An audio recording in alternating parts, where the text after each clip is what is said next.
ठरलं तर मग या मालिकेच्या 16 मार्चच्या भागामध्ये अर्जुन आता इन्स्पेक्टरना फोन करतो। इन्स्पेक्टरना फोन करून तो सांगतो, खरं तर मला माझ्या बायकोला शोधायचं आहे।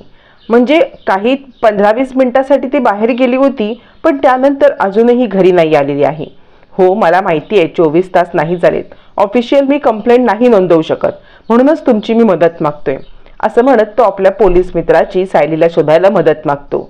त्यावर ती पोलीस मित्र आता सायलीला शोधण्यासाठी अर्जुनची मदत करायला तयार होतात आणि अर्जुनला सांगतात, तुम्ही काळजी करू नका, मी सीसीटीव्ही फुटेज वगैरे त्या एरियामधलं चेक करतो। इकडे प्रिया घाबरते, अरे बापरे, याने तर याच्या बावळट बायकोसाठी हे सगळं पोलीस कंप्लेंट वगैरे केले, झालं आता काही खरं नाही, मला साक्षीला फोन करून कळवायला पाहिजे। इकडे तोपर्यंत कल्पना खूप हायपर होते। मग कुसुम, विमल कल्पनाला घेऊन सोफ्यावरती बसतात। तोपर्यंत प्रिया सांगत असते, अस्मिता ये, मला तुझ्याशी महत्त्वाचं बोलायचं आहे। मग अस्मिताला घेऊन प्रिया त्या रूममध्ये जाते। इकडे सायली विचार करत असते, काय करू। तितक्यात तिला अर्जुन समोर दिसत असतो आणि तो सांगत असतो, तुम्ही महिपतीच्या गुंडांना घाबरून पळणार नाही आहात, तुम्हाला लढायला पाहिजे, तुमची लढाई तुम्हालाच लढायला पाहिजे, कारण तुम्हाला इथे वाचवायला कुणी येणार नाही, महिपतच्या ताब्यातून तुम्हालाच सुटायला पाहिजे, असं म्हणत अर्जुन आता सायलीला मोटिवेट करत असतो। सायली मात्र आता कसं सुटू यासाठी प्रयत्न करणार, पण तितक्यात तोपर्यंत साक्षीचे गुंड येऊन तिच्या डोळ्यावरती काळी पट्टी बांधतात आणि त्यामुळे सायलीला काही दिसत नाही आणि करण्यात येणारे प्रयत्न पुन्हा एकदा फेल होतात।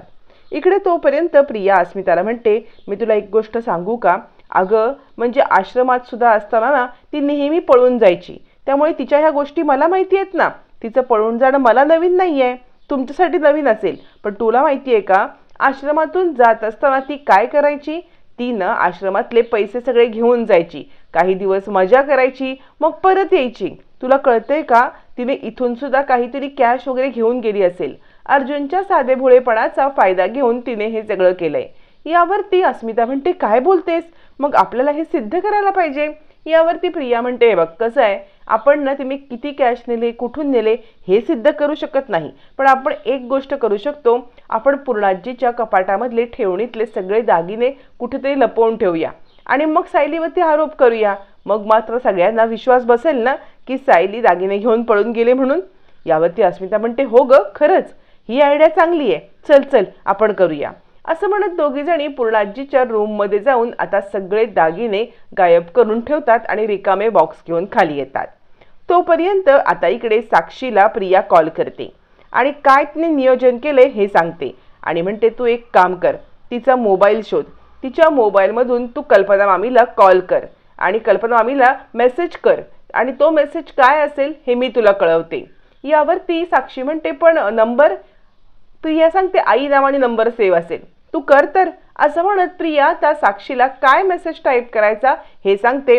साक्षी कामाला लागते। साक्षी जिथे सायलीला ठेवलेला आहे तिकडे येते, तिची बॅग चेक करते आणि त्या बॅगमधून मोबाईल घेऊन ती निघते। सायलीच्या डोळ्याला तोपर्यंत काळं फडकं बांधलं असल्यामुळे तिला साक्षी इकडे आले हे दिसत नाही आणि गुंड आता सायलीला धमकवतात, ए गप्पा बस, तुला कळत नाही का, जास्त टिवटिव करायची नाही, अजिबात आवाज करायचा नाही, असं म्हणत ते सायलीला आता मात्र चांगलाच दम देतात। तोपर्यंत साक्षी आता सायलीचा मोबाईल काढते, पण मोबाईल डिस्चार्ज असतो, त्यामुळे त्या मोबाईलवरून मेसेज पाठवण्याच्या आधी तो चार्ज करायला पाहिजे, असा विचार करत असताना साक्षीला महिपतीचा फोन येतो। महिपतीचा फोन आल्यावरती आता महिपती म्हणतो, काय तिकडे सगळं ठीक आहे ना, म्हणजे पंटर लोकांनी काही प्रॉब्लेम नाही ना केला। साक्षी म्हणते, नाही अण्णा, पण मला तुम्हाला काहीतरी सांगायचं आहे। आता मात्र साक्षीला महिपतीला मी सायलीला किडनॅप केलंय हे सांगायचं असतं, पण तोपर्यंत तिकडे मागे येऊन आता इकडे उभा राहतो चैतन्य आणि चैतन्य म्हणतो, साक्षी तू आलीस। तितक्यात आता महिपती म्हणतो, तुझं चावीचं खेळणं आलंय वाटतं, बघ त्याला चावी दे आणि नंतर मला कॉल कर। साक्षी म्हणते, हो अण्णा ठेवते। चैतन्य म्हणतो, अगं काय, कुठे होतीस। साक्षी म्हणते, काय झालं। चैतन्य म्हणतो, अगं आपण डिनरला जाणार होतो ना, तू विसरलीस की काय। साक्षी म्हणते, अरे हो पूर्णपणे विसरले, चल आत्ता जाऊया, असं म्हणत ती चैतन्यसोबत डिनरला निघते। निघताना ती सायलीचा मोबाईल आपल्या जवळ घेते आणि कारमध्ये बसते, कारण मोबाईल चार्ज नसतो, तो चार्ज केल्याशिवाय त्याला कोणत्याही प्रकारे मेसेज करता येणार नसतो, म्हणून मोबाईल सोबत घेऊन ती आता चैतन्यसोबत कारमध्ये बसते। चैतन्य आणि साक्षी हे दोघं जण डिनर डेटसाठी जात असतात. आता मात्र साक्षी जास्त घाबरलेली असते. इकडे तोपर्यंत अर्जुन सगळ्यांना कॉल करत असतो आणि त्याच वेळेला इन्स्पेक्टर साहेबांचा अर्जुनला कॉल येतो की ज्या एरियामध्ये त्या गायब झाल्यात किंवा काही आणायला गेल्या होत्या ना, त्या एरियामधले CCTV फुटेज आम्ही आता गोळा करायला सांगितले. थोड्याच वेळात तुमच्यापर्यंत ते पोहोचतील. मग आपल्याला क्लू येईल की त्या कुठे गेल्या आहेत ते. यावरती आता इकडे कुसुम म्हणते की आपण महिला आश्रमात नाही बघितलं, म्हणजे बाकी सगळ्या ठिकाणी जिथे सायली जाण्याची शक्यता आहे ना तिथे मी सगळीकडे पाहिलं, पण महिला आश्रमात ती जाऊ शकते तिकडे पाहिलं नाही, तर तिकडे आपण पाहायचं का? असं म्हणत आता इकडे कुसुम अर्जुनला महिला आश्रमात जायला सांगते. अर्जुन म्हणतो काळजी करू नका, आपण ते CCTV फुटेज बघू आणि त्यानंतर महिला आश्रमात जाऊया. कल्पना म्हणते अर्जुन काहीही कर आणि तू सायलीला शोधून आण बरं. आता हे सगळं चालू असताना इकडे प्रिया आणि आता अस्मिता या दोघी जणी तावातावाने येतात आणि पूर्णाजी कुठेही कुणीही जायची गरज नाहीये, बघ हे काय बघ. पूर्णाजी म्हणते अस्मिता अगं हे काय आणलंस? हे तर माझ्या दागिन्यांच्या पेट्या आहेत. यावरती अस्मिता म्हणते पण पूर्णाजी अगं उघडून तरी बघ पेट्या, त्याच्यात काही आहे का? यावरती अर्जुन म्हणतो हा ड्रामा बंद करा हा, एक तर सायली गायब आहे आणि तुमचा हा ड्रामा ऐकायला मला वेळ नाहीये. प्रिया म्हणते हा ड्रामा नाहीये. अरे अर्जुन ऐकून तरी घे, अस्मिताला काय बोलायचंय ते. पूर्णाजी म्हणते माझे दागिने कुठे गेले? अस्मिता म्हणते अगं हीच अर्जुनची बायको, ती हे दागिने घेऊन पसार झाली आहे. तसंही तू तिच्या हातचं काही खात नव्हतीस, तिला वाटलं असेल इथे माझी डाळ काही शिजणार नाहीये म्हणून ती दागिने घेऊन पळून गेली, कसला तरी फायदा व्हायला. असं प्रियाच्या तोंडचं वाक्य अस्मिता जसं तसं बोलते. पूर्णाजी म्हणते अरे देवा हे काय झालंय? आणि आता इकडे प्रिया म्हणते हो सायली दागिने चोरून निघून गेली. यावरती अर्जुन म्हणतो खबरदार सायली असं काहीच करणार नाही. अस्मिता म्हणते मग एक गोष्ट सांग, तुझी बायको गायब कुठे झाले आणि हे दागिने कुठे गेले? असं म्हणत अस्मिता आता सायलीवरती उघड उघड आरोप करायला लागते. अश्विन म्हणतो पूर्णाजी तू हायपर होऊ नकोस, मला वाटतंय दागिने तुझ्याच रूममध्ये कुठेतरी असतील. यावरती पूर्णाजी म्हणते तसंच होऊ दे, माझे दागिने हरवायला नको. असं म्हणत पूर्णाजी आता मात्र देवाला नमस्कार करते. अश्विन म्हणतो तुझ्याच रूममध्ये असतील, तू एकदा बघून ये, डाव्या उजव्या हाताने कुठेतरी ठेवले असतील. यावरती प्रिया म्हणते चल पूर्णाजी मी पण तुझ्यासोबत येते. कल्पना म्हणते फक्त तन्वी नाही, विमल तू पण जा. असं म्हणत कल्पना विमलला सुद्धा सोबत पाठवते. मग विमल, पूर्णाजी, अस्मिता, प्रिया या पूर्णाजीच्या रूममध्ये दागिने शोधण्यासाठी येतात. पण तोपर्यंत अर्जुन मात्र या गोष्टीवरती विश्वास ठेवायला तयार नसतो. आता सगळेजण आतमध्ये गेल्यावरती अस्मिता बोलायला लागते हो तुझी बायको चोरच निघाली, चोर बनून आपल्या घरातले सगळे दागिने घेऊन चोरून गेली आणि तुला तिची काळजी वाटते. अर्जुन म्हणतो खबरदार सायलीबद्दल एक शब्द बोललीस तर, सायली असं करणं शक्यच नाहीये.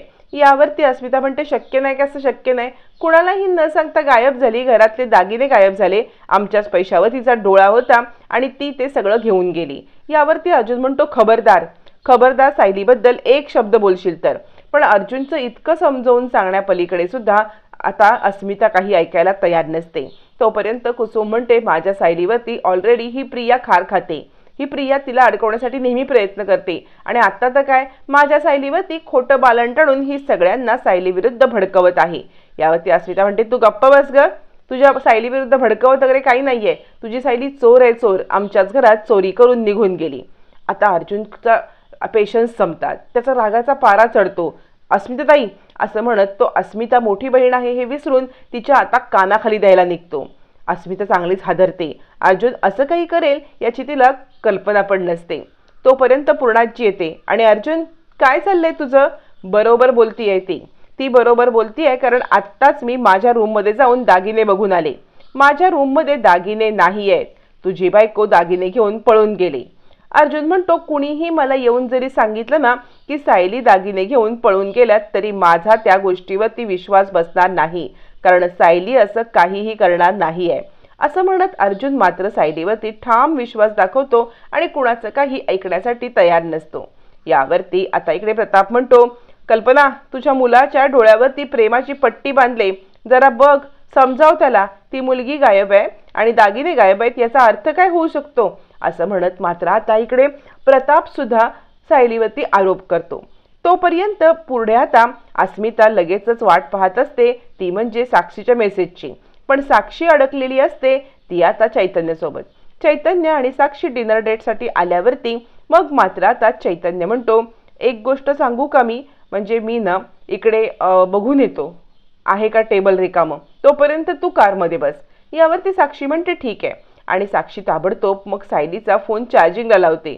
डिस्चार्ज असलेला फोन ती चार्ज करते आणि त्यानंतर आता चार्जिंग झाल्यावरती ती आई नावाच्या नंबरला मेसेज करते. मेसेज करून ती आता जे प्रियाने सांगितलेलं आहे ते सगळं त्या मेसेजमध्ये टाईप करते. मेसेजमध्ये टाईप केल्यावरती आता तो मेसेज कल्पनाला सेंड करते. इकडे आता अस्मिता सांगत असते, अरे तुझी बायकोवरती तुझा इतका विश्वास आहे, गेली कुठे ती, मग काय तिचं हे, असं म्हणत अस्मिता अर्जुनला आता मात्र म्हणजे काही बोलायला थांबतच नाही. पूर्णाजी म्हणते मला तर काही सहन होत नाही. प्रताप म्हणतो तू शांत हो. पूर्णाजी म्हणते मला वाटते प्रताप चल आपण ना पोलीस कंप्लेंट करूया.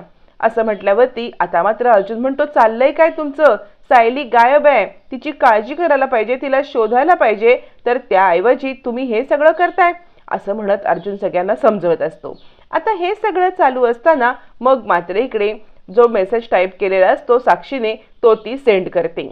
प्रिया त्याच मेसेजची वाट पाहत असते जेणेकरून कांगावा सुरू होईल. फायनली तो मेसेज येतो. तो मेसेज आल्यावरती आता मात्र अर्जुनला जबरदस्त धक्काच बसतो. अर्जुन म्हणतो सायलीच्या मोबाईलवरून मेसेज आलेला आहे. आता मात्र सगळ्यांनाच धक्का बसल्याची प्रिया इकडे ऍक्टिंग करायला लागते आणि अश्विन म्हणतो काय आहे याच्यावरती. अर्जुन म्हणतो मला तर या मेसेजवरती विश्वासच बसत नाहीये.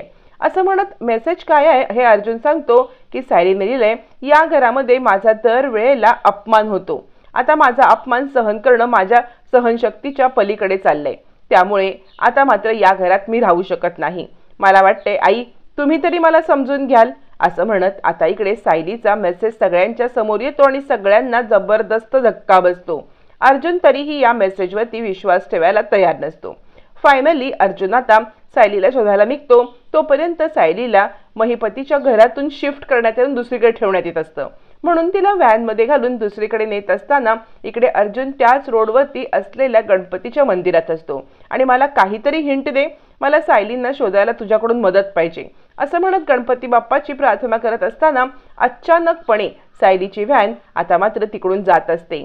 सायलीला पाहिल्यावरती अर्जुन जोरात ओरडतो सायली, आणि सायली सुद्धा अर्जुनकडे पाहते. अर्जुन सर असं ओरडायला लागते. मग सायली सगळ्या गुंडांना आता मात्र अर्जुन सगळ्या गुंडांना मारत असताना सायली आपलं तोंड सोडवते आणि अर्जुनला जाऊन मिठी मारते. फायनली अर्जुनने सायलीला शोधलेलं असतं.